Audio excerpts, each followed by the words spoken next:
What is going on, everybody? We are back with another CCW review. I am Nick. And I am Joe. And I am happy we're here. This is to talk about Dynamite on Finally here. April 29th. We are almost an hour and a half later on starting to record than we normally are. Tonight's fault was mine, but mostly mine. Damn day jobs. Straight out the gate, I was excited about tonight's show. Taz was here, so I knew we were going to at least have some entertaining commentary. Thank goodness for Taz. He makes the show so much more bearable. Yeah, he does. As a matter of fact, I need a petition for Taz to just always be on TV now. I don't ever want him to be gone again. Even when he eventually passes away untimely, as it will always be, regardless of how old he is. I am going to need a hologram Taz at the table. AI Taz filling in. No. The AI version of him would still be better than fucking Tony Schiavone. Hologram with his voice, and someone sits in the back actually saying the things he would normally say. Yeah, but somebody doesn't have the exact same wit as Taz. All you got to say is stupid face Jones over here. New York Street Fight. Yeah, I've been in a few of them. I didn't. Just his little quips. I didn't go to Cope's. I didn't go to Cope's funeral because he still owes me $5 or $25. He's like, I don't like Cope. We traveled once together, and he owes me $25. He didn't help split the gas. I laughed out loud. It was amusing as hell to me. I'm also relatively sure that he was at one point praising the stuff Christian was doing, and now he hates Christian because Christian's considered a face. Because he's a baby face. Yeah, he's the heel announcer. Yeah, he is. Well, he tries to be, but he's so damn endearing because he's Taz. It doesn't work half the time. No, it doesn't. Listen. I can never be mad at the thing Taz says or think that what he says is in a heelish way because it's there's something about him, right? It's easier for me to hate Barrett or Cole than it is for me to hate Taz. All right. Sure, easy. All you need is for Cole to be like, "I've got an announcement from the anonymous GM, and I'm good to shut the fucking show off at that point." I'm like, I hate when he says vintage so and so. I hate that line. Hate it, and he uses it so much. And I hate about 95% of just what comes out of Barrett's mouth. I got some bad news for you. So yeah, no, I'm just so happy Taz is back. We start our night with match 1, which is our TNT Championship match: MJF versus Kevin Knight. And listen, it's my match of the night. It was a banger. It was almost my match of the night. It's like neck and neck. Yeah, the other match you're considering wasn't as good, if it's the main event. Oh, it is. Listen, the car crash will always be better than whatever this was. No, it wouldn't. No. This match was awesome. And it's a match with Jet in it, so you know it has to be good if I'm... So, let me just get it out of the way. Kid looked great. Kid looked like he belonged. He sold. His stuff looked good. He almost always does. I'm pretty sure your main problem with Kevin Knight is when he holds a microphone. Yes.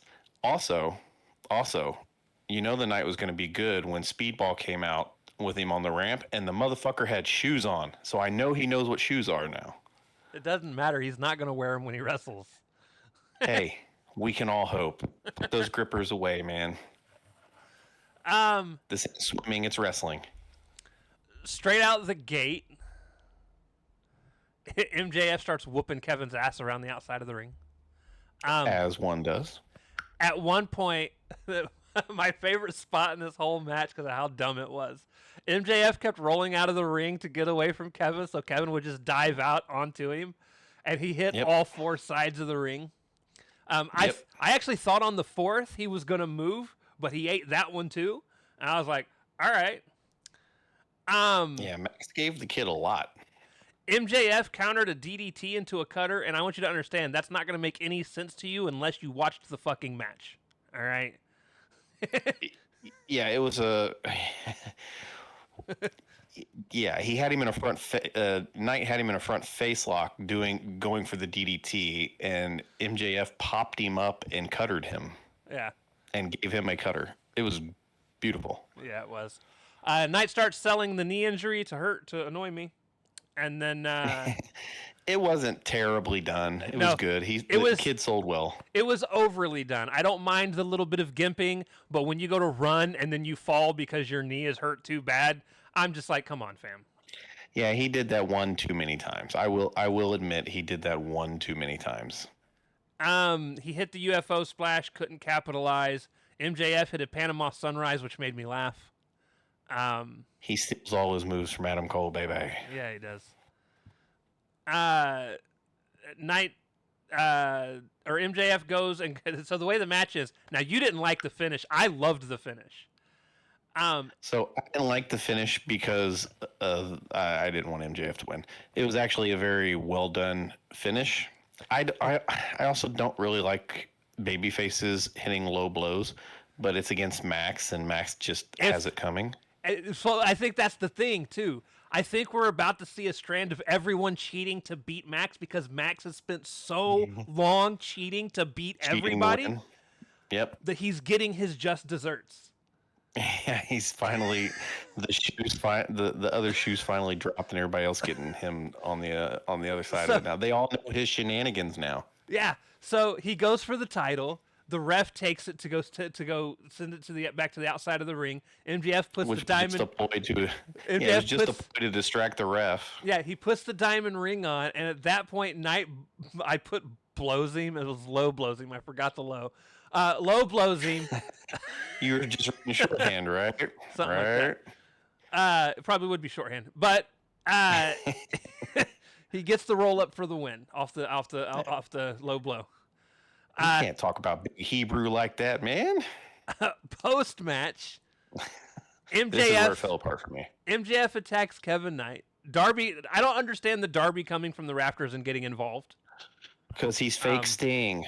Kristen's like, why isn't Shivani saying it's Sting? I understand him coming from the rafters. I don't care that he's doing Sting stuff.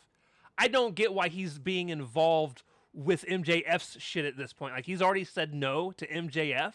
Like, this should have been Mike Bailey coming out to stop it. I don't disagree. It's so they could have freaking Brody come out and remind you what the main event is, even though nobody should needed reminding. So MJF gets a mic, calls them both cheaters, which made me laugh. I popped. He's like, that match doesn't count anyways. I was barely trying. And then he went on to say what I thought he was going to say. He was basically like, I don't care about this. I want the world title back. That's what matters to me. And I was like, now I kind of wish he'd have just kicked dude in the dick at the very beginning and just went off of what I was talking about. I don't disagree. But we got a good match out of it. I was going to say they needed 30 minutes of a banger of a match. So, and that wasn't even a pay-per-view. Imagine what they could do on pay-per-view. That'd be crazy. Darby says he doesn't get his rematch unless he puts something on the line. My guess, listen. It's going to be the way Hangman gets to fight for the title again? I hope not. I hope not either. I think that's stupid. I actually hope he forces MJF to put the Dynamite Diamond Ring on the line. However, that'd be interesting. Although he could just win another one next year. Now that I had not even processed the thought of Hangman allowing to be back. That's probably what it's going to fucking be now that you've thrown that shit in the air. Yeah, I hate it. Don't care for it. I didn't even think of that. That's some stupid babyface shit. I'm just hoping. I'm the babyface. I want the other babyface to be able to fight for the title because I'm a fighting champion. I'm just worried it's not gonna. I'm just worried it's gonna be as long as I'm champion, you can't go for the title again. Like, I am so tired of people losing opportunities to do shit just because of losing a match, and it's lazy booking. I hate it. It's lazy booking. I wouldn't say it's lazy booking if you do it once every several years, because it's an intriguing plot line.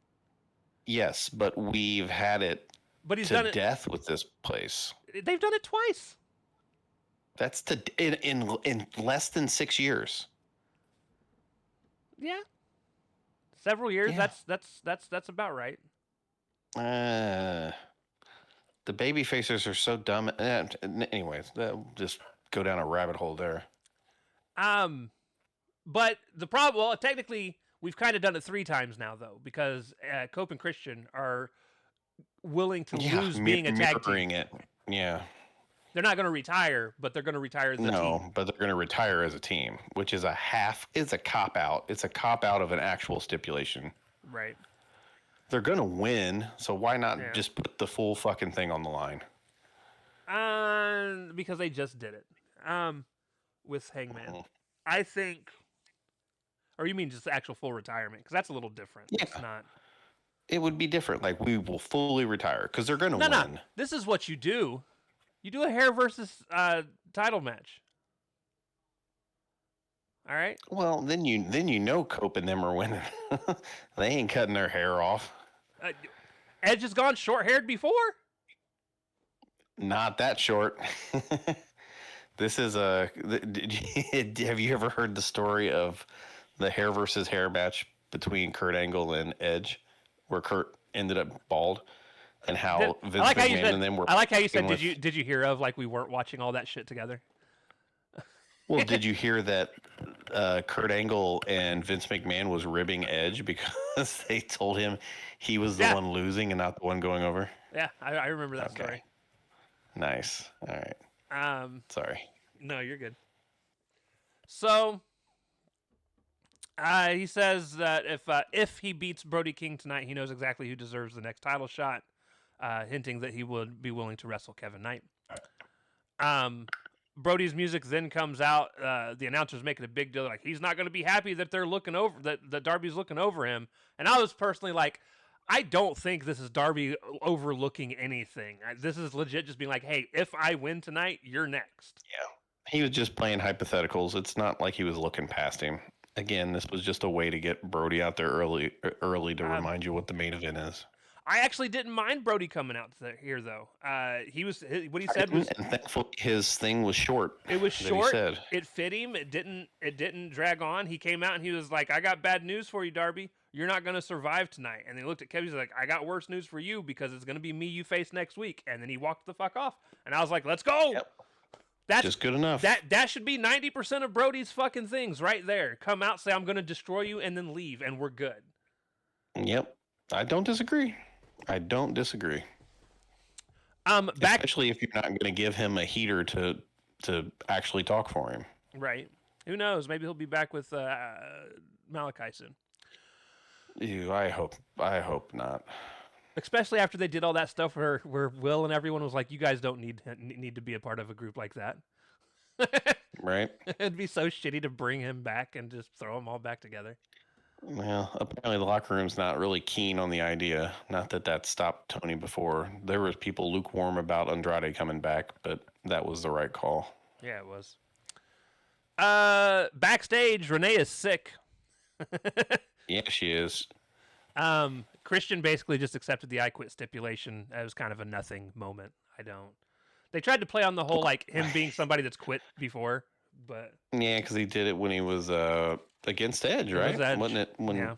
Yeah, wasn't it their match a couple years ago? But to be fair, he was with McQueen and them. He was about to quit because he was about to catch a fucking 2x4 full of nails in the dick. I'd have quit too. Yeah. Yeah, spare every part of me away from that. Mox didn't care. He took it like a champ. We'll get to Mox. Match 2, the Brawling Birds versus Emily J and something Jade. I didn't catch the name. The name tags came on and left super quick. It was a squash match. Birds won. I will say this. The Birds are becoming a more cohesive unit. They're looking better as a team as time goes on. There's not a fucking thing you can do to make me care for them as a team. The problem's not their tandem teamwork. The problem is I have no fucking interest in this. Yeah, no, I don't. I still don't care about either of them as individual wrestlers.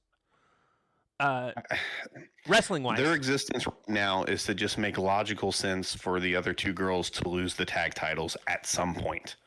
Correct. Backstage, Sky Blue and Tekla. They're talking about the Brawling Birds. Overall, I ended up liking the promo. Tekla said that one on Was one. your audio really fucked for Tekla's part? I didn't notice, but again, I play my shit coming out of my computer, so it all just kind of. I was at this point. I was already sitting in another chair. She was all distorted and shit. Sky Blue sounded fine, but Tekla was all distorted and shit. I didn't notice the distortion. Again, I wrote down exactly what she said, so I didn't have a problem with hearing anything. Well, I could hear and understand her, but it was almost like she was fucking auto-tuning me. I thought she was going to start singing T-Pain and shit to me. I'd have to rewatch again. I didn't notice, but I also had started working by this point, so. Right. And the only reason I ever ask is because I know you have the max feed and I'm doing the broadcast from Dish. Right. But Sky Blue and Tekla are backstage. I enjoyed the promo overall. Tekla basically said that one-on-one she's everything and the Brawling Birds are nothing. Sky said what happened to Persephone is all their fault, but then again, their fault being the Brawling Birds. She said, but then again, being misted in the face was the best thing that ever happened to me. I was like, well, that's cool. It was a callback. I appreciated it. Yeah. Short and sweet, to the point. We moved on. No, I didn't dislike what they said. I just fucking hate the production sometimes. Yeah. International Championship, Okada versus Ace Austin. I enjoyed this match too. It as well. I had real doubts, but it was all right. I had doubts because it was Okada. We still didn't get anything super spectacular from Okada, but Ace is good enough that the things that Okada wasn't doing, you don't notice. Okada dropkicked the shit out of this kid in the face Twice. So Austin went for it early in the match. Austin went for his handstand move, and Okada didn't go back for it, and he left Ace just standing there in a handstand, and he was clapping for him. I thought it was a fantastic moment. Yep. After the break, we came back, and he did manage to hit that actual move on Okada. He hit he hit what is called a Fosbury flop, which is just a diving over the ropes in a backflip. And when he backflips over the rope, Taz goes, "Yeah, I nailed that move every time I ever tried it," and I laughed because Taz barely reaches over the top of the ropes as a human being, height wise. Yeah, he's a shorter fella. There ain't no way that man has ever dove over the ropes like that. That is amazing that he said that, and I loved it. And this is why I like Taz. Taz and Don Callis together, and they're just banter back and forth, just makes me smile. Any time with Taz there that a heel comes to commentary, which is pretty much all that ever shows up on commentary for some reason. Yep. Shivani gets picked on so much between all of them. It's the old Schiavone. And the problem, and it's not a problem, it's hilarious. The thing is, Excalibur joins them on picking on him, and he's not even a heel commentator.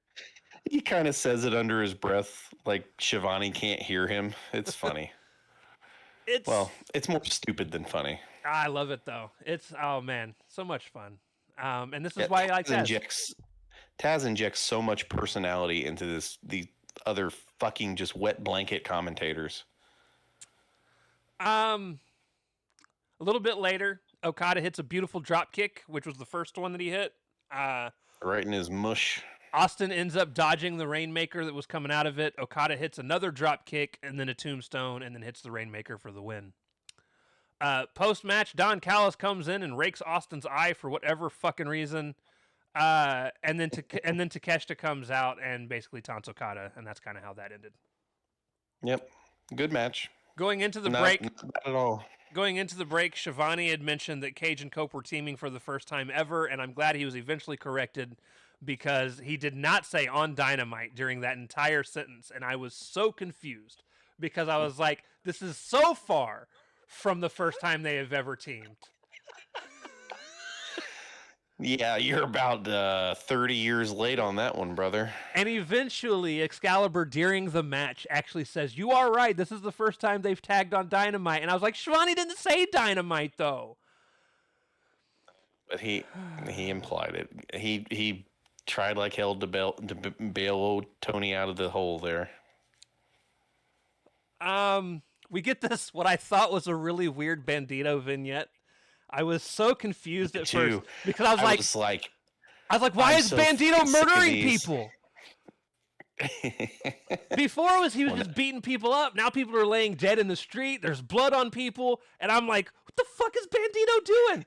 So I thought it was gonna be El Clone, like he's cloning Bandito now. I was like, maybe that's where we're Oh, that going. would have been cool. But no, that's not where we went. No, I was even happier with the outcome. Instead, it was Swerve motherfucking Strickland murdering people. It's like, yes! Swerve went into a DeLorean and went back to the old West. I don't know why I hate these things. I don't know why he's now targeting Bandito, but I'm here for it. And doing it in such.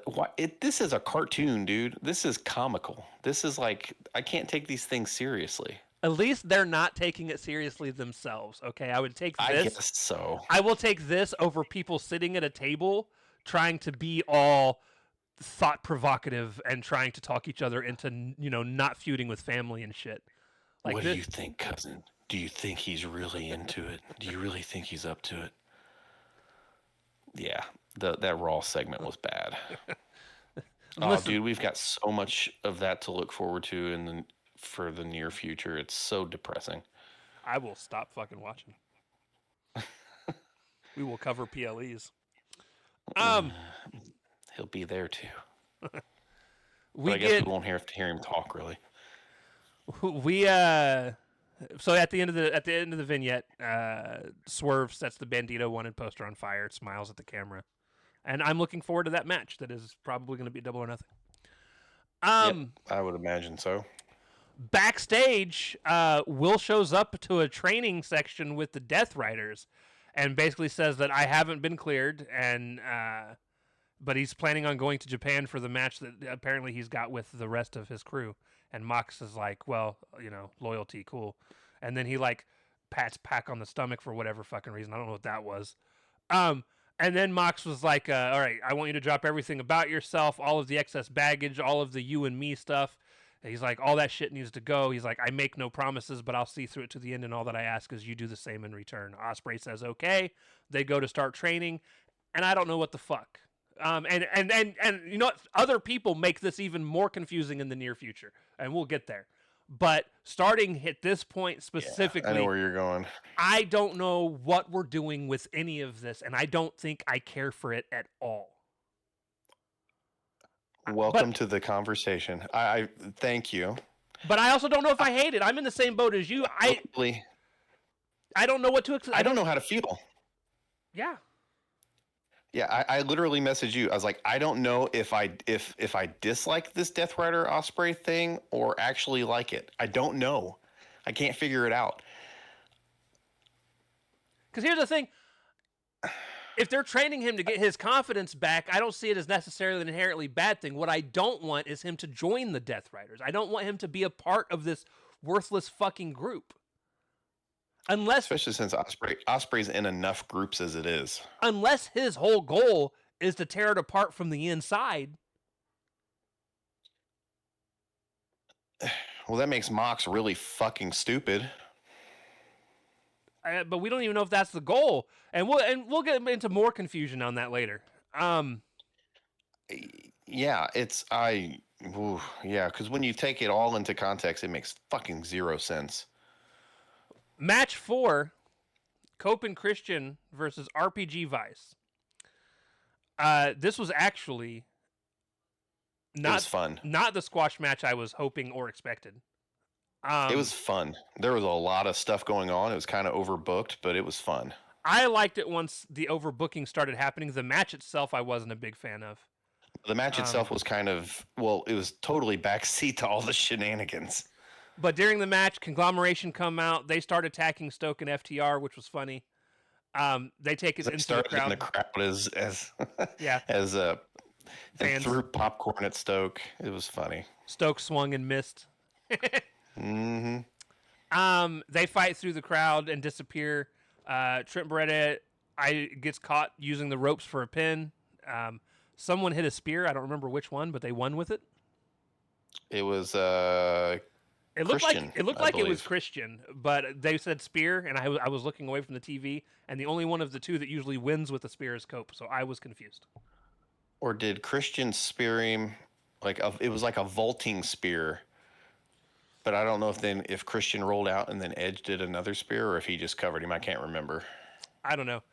But the It was a spear for the win. but the real thing that matters is post match. Christian grabs a chair. He breaks off one of the crossbars on the feet of the chair, hands it to Cope. Cope throws it into the mouth of Trent in a crossface. Christian tells him to say it, and he says, "I quit." And Christian calls him a little bitch. And Yeah, it's kind of lame. it was what it is. Backstage, Jericho earlier today. Even though it was filmed last week, because he wasn't even there. He was in New York filming a TV thing. That's how it usually goes, especially since Renee sounded perfectly fine. But I didn't even notice that part. She wasn't there very long. But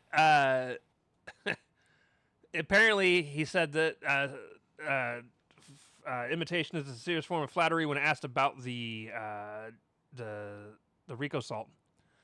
He's like, but I'm not flattered. I'm actually pissed off. And he's like, and what Ricochet doesn't understand. And at mid sentence, he gets attacked from behind by the Demand.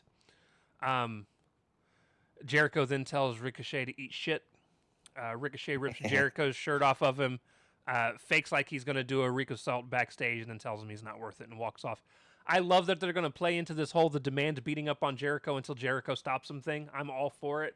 I just hope they figure out what the fuck they're doing with it soon. Yeah. This has gotta end quickly because it's already growing a little tiresome. But at least the Nights was pretty quick. Yes. Match 5, AEW Women's Tag Team Championship, Shida and Stat versus Divine Dominion. And listen, this match was pretty boring until about halfway through. This match sucked. It was botchy and not good. There was a part where Bane went to go do like a stalling body slam to Shida, but Shida wouldn't stop fucking wiggling. So Bane almost dropped her on her fucking head. And I was like, what are we doing? Like, obviously that falls on both of you guys, but why is Shida like wiggling as hard as she is? Like she's legit trying to get out of the fucking move. Like, I get that you're trying to like give that imitation. The only thing I can think is they got their signals crossed somehow. Had to have been, but Shida almost got fucking put on the shelf for it. Yeah, and given her injury history, it's not really hard for her to get hurt. No. And then, if you want to dip into the weird, Shida tries to use a kendo stick. Stat takes it away from her, tells her no, because obviously they're up for tag team titles, and like this would ruin the fucking moment.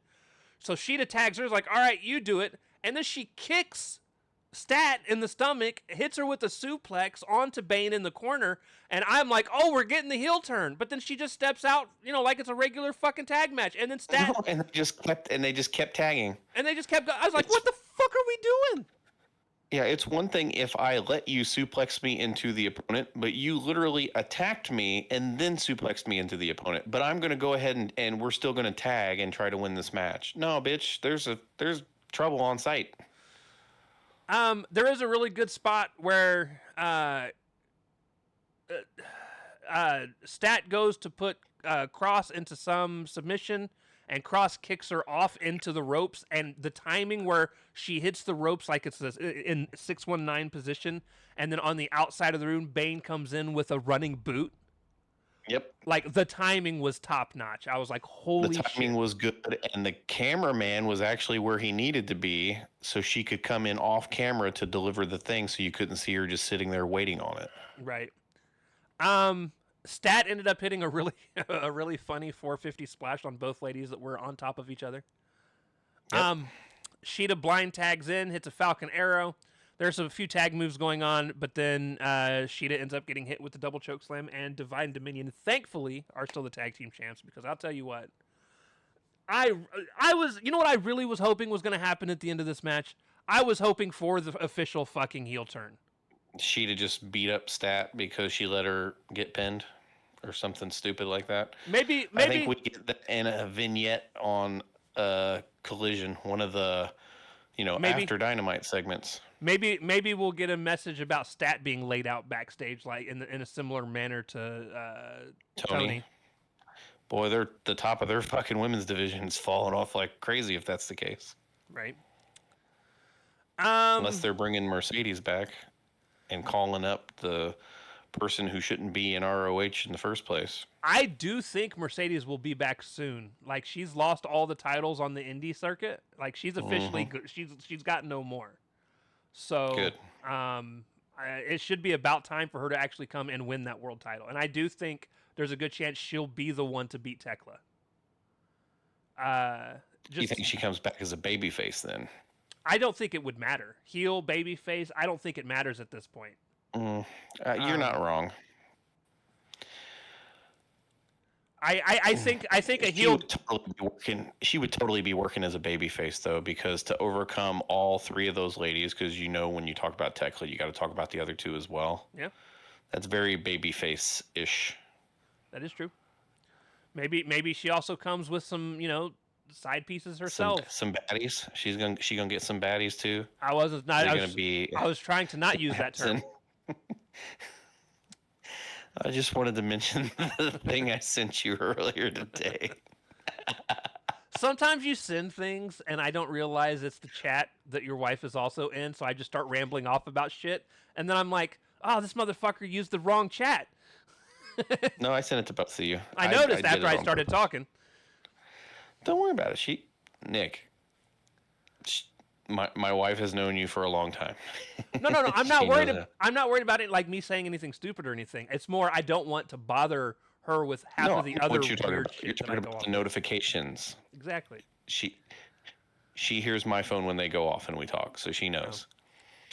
So anyways, backstage, MJF approaches Andrade and he's mad. He's blaming Andrade for all of this, and Andrade is like, "What do you mean?" That's all they keep saying. What do you mean? And I'm beginning to think that they're setting it up to where Andrade is going to almost admit that he lost on purpose.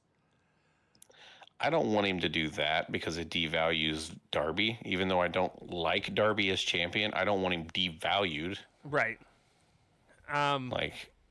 Yeah, that shit needs to mean something. But yeah, he basically it's MJF blaming Andrade for Darby running rampant.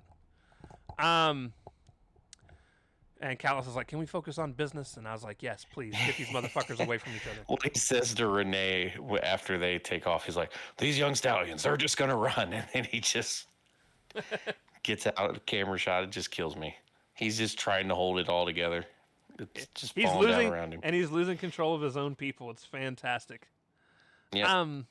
He's just playing it off. Match 6. Roosh versus someone I didn't catch a name for because I went to the bathroom and came back. And it doesn't matter. He messed with the bull and he got the horns. Yeah, and so my notes are squash match. Roosh wins with the horns. Post match, if you mess with the bull, you get the horns. Apparently, that's what we're going to do every week now. Yep, I don't get it. They do this every so often where they'll just like push Roosh to the moon with all this bullshit, and what's going to happen is. This is what's going to happen. He'll get fed to somebody else, and you won't see Roosh on TV. He's going to disappear here soon for about a week or two, and then he's going to come back with Drilistico and fucking... Sammy Guevara. No, it won't be Sammy. The other one. The actual bull.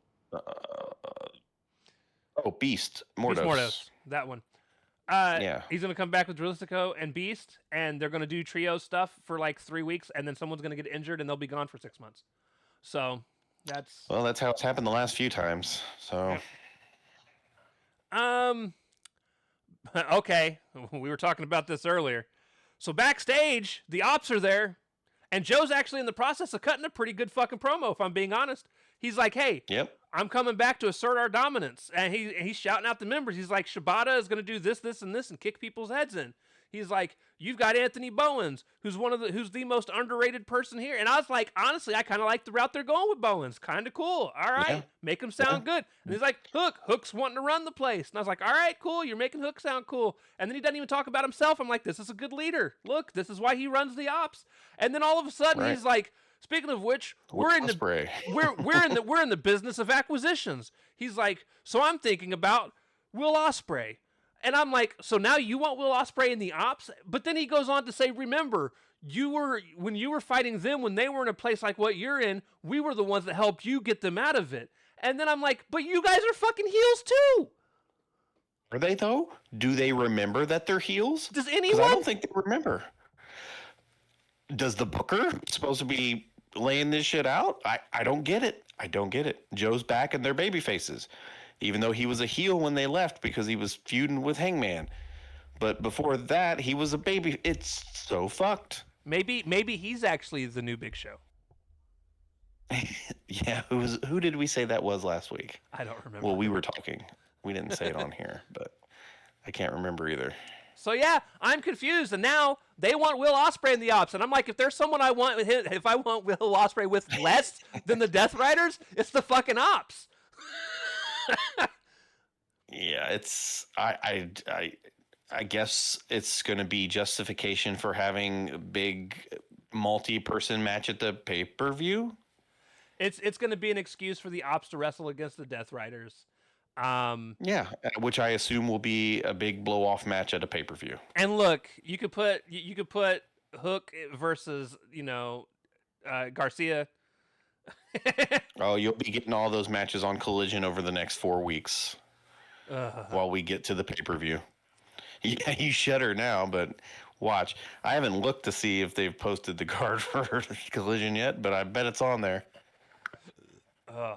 Anyways, I'm confused. That's all that's going. And that honestly just piled onto the confusion that is already the Will Ospreay situation. So I don't know what the fuck to take into any effect. And to be fair, Joe was talking like they're still a group of heels. I took that as a heel promo.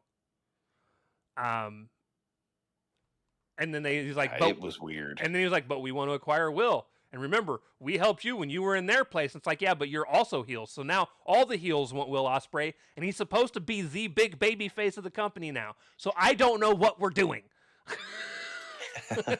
Don't worry, neither does Tony. He was worried about the fucking NFL draft. We are a week away from the Don Callis family wanting Will Ospreay back, and Don Callis hates Will Ospreay. He's made this a point. Okay. You know, I'm having second thoughts. Will Ospreay, come on home to the family. And then fucking listen. If you want this to go really stupid, right? You do that, and then you start having random fucking groups of 5 people that are together, like the Shane Taylor promotions. Dalton Castle and Turbo and what's his name show up, and they're like, we want Will Ospreay too. And then Shane Taylor Promotions wants Will Ospreay, and then you can have Johnny TV and his little group with Mansoor and them, MXM Collective. They can be like, we also want Will Ospreay. Listen, we can make this a thing, and then at that point, it's so ridiculous. I love it. All right. That would be so fucking ridiculous. It wouldn't be funny. Oh, Conglomeration's like, we want to conglomerate with Will Ospreay. Oh God, Mark Briscoe comes back and let me tell you something. It can't be Mark. Mark's out. He's supposed to be injured. Remember, they just talked about him being put on the shelf indefinitely. We haven't gotten to that part yet. It's gonna have to be Kyle. He's gonna have to be the one that's like, hey, you know what, Roddy? You know what, OC? I think we should go and get Will Ospreay to join the conglomeration. I think he would like to conglomerate with us.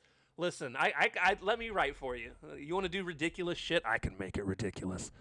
Right. I can make it the most pro wrestling fucking thing ever. Speaking of OC, backstage, Orange Cassidy versus Cash basically is talked about from what's his face, Stoke. Thank you.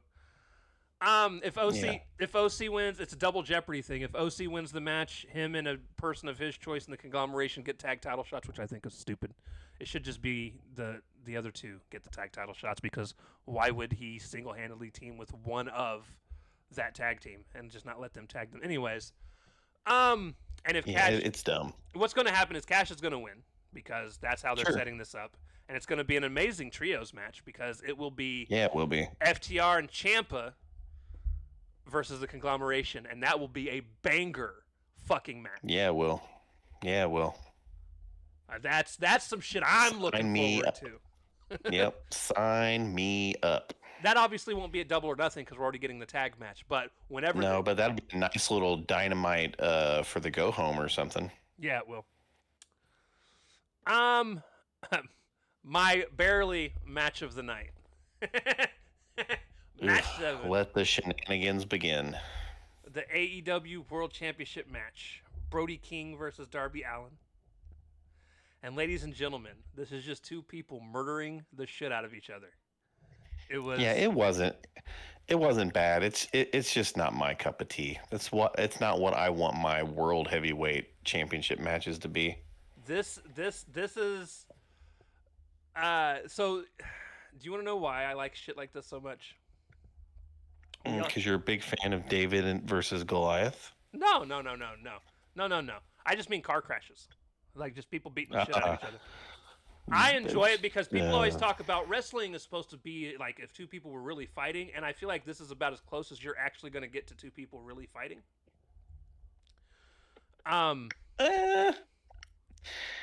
It has it is a violent match, meaning they go ahead. Meaning they hurt each other. Yeah. Even though it's not supposed to hurt. Now, I would like you guys to know. There was a point in time in life where Joe also really liked crazy shit like this. And I mean that. When we were younger, we used to buy all those backyard wrestling DVDs that would come out. We would watch people do really stupid shit, and we enjoyed it. We didn't cringe. We weren't like, "Oh my god!" We were into it. I'm getting old, apparently. At some point, Joe became a wuss when it comes to watching wrestling, and he no longer likes watching people murdering each other. He's like, "I need stuff to be clean." He's not as bad as some of the actual IWC. I'm making fun of him, and he knows it, but. No, my taste has changed. It has. And mine's just gotten more ruthless. It's like, bleed, entertain me. Exactly. I've reached the point in life where I'm like, man, if the Romans were still doing like live fights. You're just gonna head into the Coliseum to watch the man versus the lion. No, I would never watch shit like that. At least, usually when people bleed in wrestling, it's because they do it to themselves, technically. You don't want to see a lion chew on a human being? No, not at all. Not at all. So Darby hits this Avalanche Code Red in the ring, and which looked bad because he didn't even really hook no Brody. But what makes this great is right after Brody King rolls out of the ring, and Darby's going to run out and do a dive, an unaliving dive, self-unaliving dive to the outside of the ring. And he dives through the ropes. And let me tell you, if you ever wanted to know what it looks like if somebody were to run and dive headfirst into a tree, this is pretty much it. Because he dives out. He ricocheted, no pun intended, off of Brody. Because it wasn't even like a bounce back. He just like bounced and like, pa-ching! It was fantastic. I was like, that was the best thing I have ever seen between these two ever. Because Darby was going so hard, dude. Yeah, he was. Like full speed, just like whee, dink. I almost laughed myself into passing out. All right, so it was great. It eventually just devolves into chaos. Like they start taking each other, not even through tables, just on top of them. The ref lets them fight outside the ring for like 10 minutes, for whatever reason. Fucking 10 count. Well, the referee's discretion, right? Yeah. He's just letting it happen. At some point, they basically remove a huge section of the mat by the ring. Darby ends up power bombing. Listen, I know this is a weird sentence. Okay, Darby. Just the name Darby Allin and powerbomb. Darby. Well, not necessarily, but just depending on what order. Right, Darby Allin power bombs Brody King. Now, to be fair, Brody was just on the apron. Darby didn't like pick him up to powerbomb him. All right. No, he just kind of pushed him off the apron. It was a powerbomb push. Uh, onto the concrete floor. That Brody did not want to take. No, he didn't. No, he didn't. And after a lot of that, they get back in the ring. Darby hits 2 or 3 coffin drops, gets the pin, gets the win. I loved the match. It was legit just a car wreck. Things were destroyed. There was one part where like Brody King was cleaning off the announce table, and he took the part that says Dynamite, the actual hood of it, and he like the hood of it, yeah. and he like draped it across Darby, and then dove into it and just smashed everything. I enjoyed it. It was a lot of fun for me, and these will always be my favorite kinds of matches. It was fine in the sense that thankfully there wasn't like a shitload of blood or anything like if this match would have been on pay-per-view, they both would have been bleeding all over the place like crazy people. Oh, and I would have liked it even more, but probably, you sicko. I am. That's why Tony Khan books the way he does, you sickos. I am a sicko. Listen, all of my favorite moments in wrestling usually derive from people getting fucked up. Like, Mick Foley being thrown off a Hell in a Cell, or Mick Foley taking 32 chair shots in the face, or usually it's Mick Foley. That is Mick Foley was that guy. Nobody else was taking those bumps back then. But him. But like Stone Cold Steve Austin, one of my favorite image of all time is him in the sharpshooter with the blood dripping down his face. You mean from probably one of the best WWE matches ever? I would say it probably is their best match ever. It is at very least for me a top 3 match of all time. I would put that in the first Shawn Michaels Undertaker match. My favorite at WrestleMania. My 2 favorite matches are both the Shawn Undertaker matches, and it's not because they're my favorite wrestlers. Both of those matches were just insane. I agree, but I think the first one's better. And then third would be Austin Brett, but like oh man. I'm a huge Bret Hart mark, so it's. And I've learned, I hated Austin when Austin was doing his run because I was a big Rock fan, but I have learned to appreciate him in his time. Right. But no, I really enjoyed Dynamite's flow tonight. Nothing felt really disjointed. We didn't get super long promos that you were just like, man, I wish this person would stop talking. That was probably the best part. I do hate the squash matches. I would have rather just had another competitive match that took that time. Right. But everything was fine. I liked this one a lot better than I thought I was going to.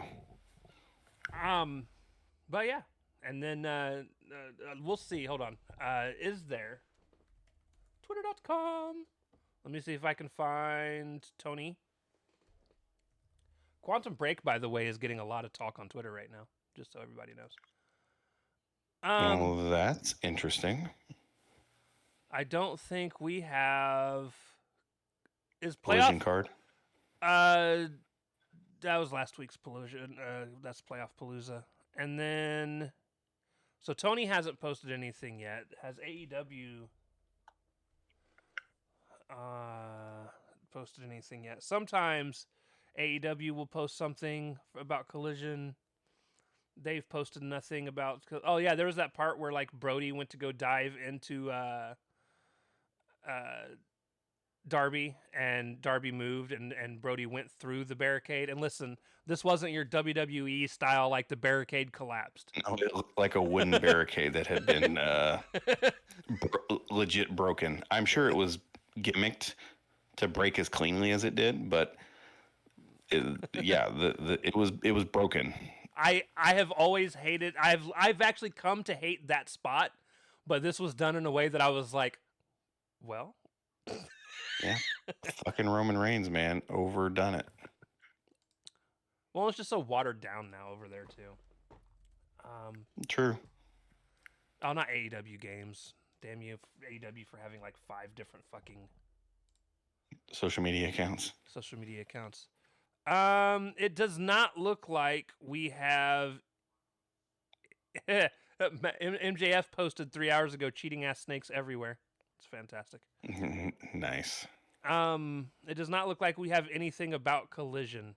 I do know next week on Dynamite we're getting Kevin Knight versus Darby, which will probably be the tamest match out of everybody Darby's wrestled. Hey, it might actually be a wrestling match. Holy crap. I do know we're getting the match on Collision, if I remember correctly, that is supposed to be the OC versus Cash. I believe they announced that was for Collision.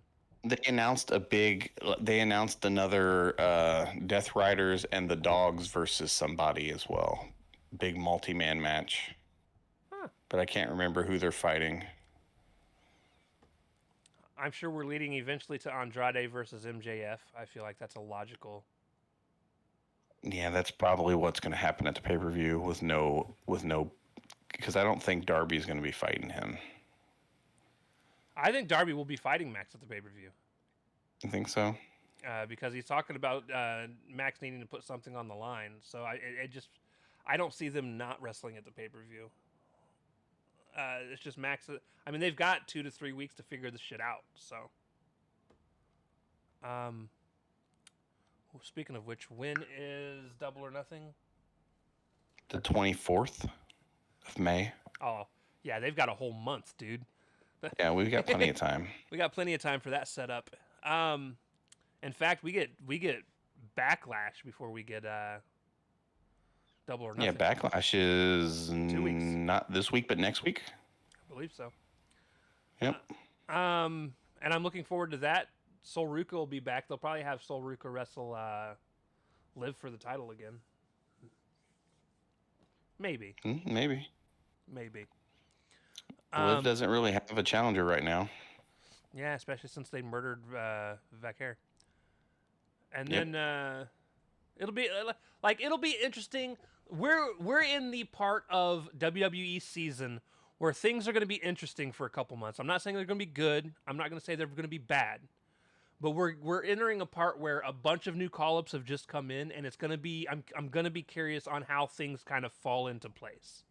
Yeah, it's call-ups and it's the road to SummerSlam. Like there's no this is their road to their next big four, one of the next big four pay-per-views. Right. So yeah, a big build to SummerSlam.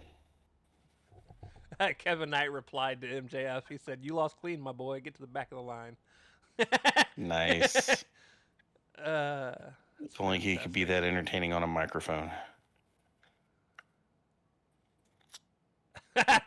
Andrade quoted all AEW. AEW posted the doesn't feel good, does it, MJF? Because he had just lost by being screwed. And Yep. Andrade quote tweeted it with a bunch of laughing emojis and hand claps. Nice. I love the online. I love the stuff that the wrestlers do online to further stories. It makes me happy. Yep. Anyways, we'll be back for Collision. Yep. And because we don't watch SmackDown's 3 hours of tedium. Nope. But we will talk to you guys then. Deuces. Later.